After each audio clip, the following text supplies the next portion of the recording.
We'd like to start off today by going through some of the key components to the Pacific Ulma. The first component that you're going to set up as an operator is your Infeed Station.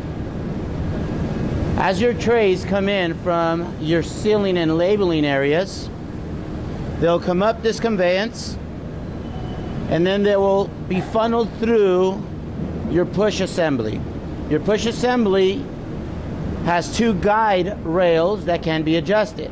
They've got knurled knobs on the end of each one of the corners. These knurled knobs can be loosened and an adjustment be made. Set up your guide rails so that they allow your package to travel parallel all the way through your Infeed Station. Want to make sure that as you reach your Pacific Ulma Infeed section, that your guide rails are set up so that they don't cause a jam leading into the Infeed Conveyor. So your guide rails will be set up to the inner portion of the beginning guide rail of your Infeed Conveyor for the Pacific Ulma. The other thing in your Infeed section for your conveyance here is you've got two sensors that'll pick up any packages as they're going into the Pacific Ulma. These sensors will communicate with your Pacific and let them know that there will be packages to expect packages coming into the machine. And it'll allow your cycle motion to toggle in your Pacific.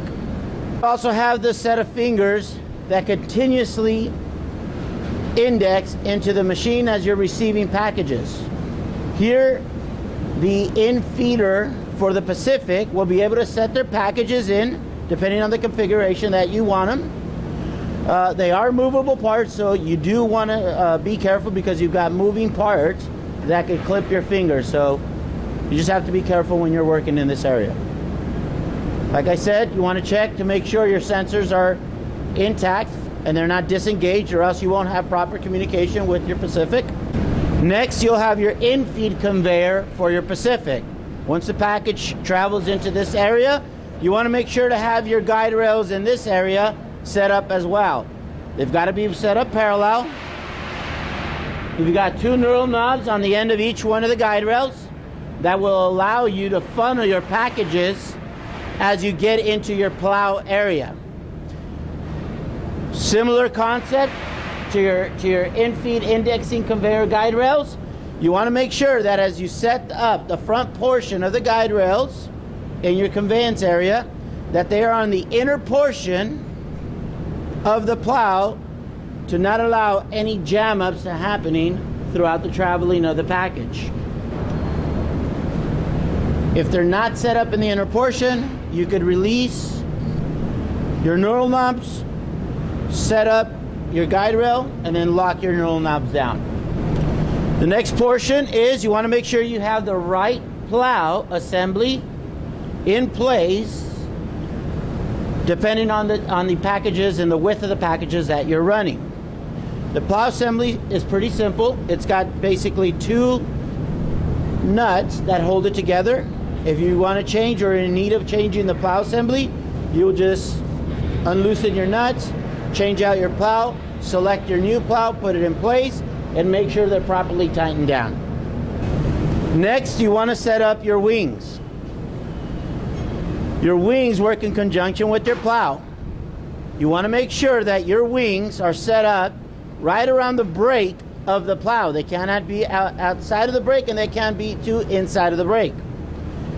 In order for you to set them up, you control them with your set point knurl knob. To the left will open up your wings. To the right will close up your wings. And then you just want to make sure that visually you set it up so that they're set up right where the plow breaks. This will ensure to eliminate any stressing that happens and pinholes when you improperly set them up. If they're outside of the brake or too far inside of the brake, this will cause too much tension as the film is going through the film and wind assembly and create stress points and pinholes in your packages. Next unit that we're going to talk about is your heat roller sealing assembly. This is your heat roller sealing assembly. As you can see, it's made up of a series of heat sealing rollers. The heat sealing rollers will act as two things. They will pull your film parallel through your film and wind assembly, at the same time creating your fin seal. What you want to make sure with your heat rollers is that they're properly clean. Any debris within your rollers will cause an insufficient seal to be made, because there's going to be product in your seal area. Throughout your shift, make sure to constantly clean your rollers. It's good practice that at the beginning of the day and in between each one of your breaks, you make sure to clean your rollers out. Seal bars. These will create your end seals. Right? You've got two sets of jaw assemblies here. In both sets, you want to make sure to properly clean with your wire brush throughout the beginning of the shift and throughout your shift, to make sure your seal area is clean and intact, and applying as much pressure as it needs to be. The next section that I'd like to walk you through is the film and wind assembly. The Pacific has two film and wind assemblies, so you could set up two rolls at the same time. You've got your left film and wind assembly and your right film and wind assembly. This is your film and wind motor, one for each area. What you want to do is put in your roll. The carriage comes out by simply unlocking and pulling out your film carriage, where you can slot in your roll and wind it through your film and wind tension rollers.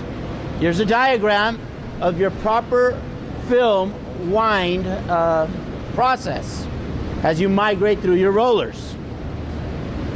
Once you've set up your film wind through your tension rollers, you want to put in your carriage and lock it in, and then continue filming your film through your plow assembly,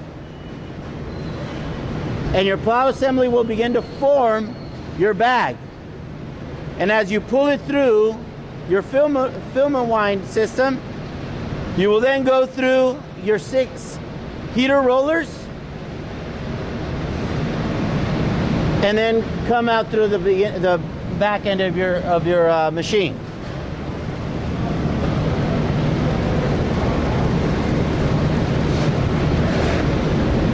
As your machine is thread through your film and wind system, it allows the operator to set up his next roll by simply utilizing his second carriage, slotting in his roll, his new roll, winding it through his machine, and then once you get to the top platform, you're going to set your splice tape onto the new roll. The machine will then automatically understand when the old roll has depleted and will splice or connect the old roll with the new roll and allow for seamless transaction and running of your machine. Once that splice has taken place, then you can utilize the carriage that has been emptied to set up your next roll while your machine continues to run. The following unit is your Scavenger Applicator. The Scavenger Applicator works in a environment controlled cabinet.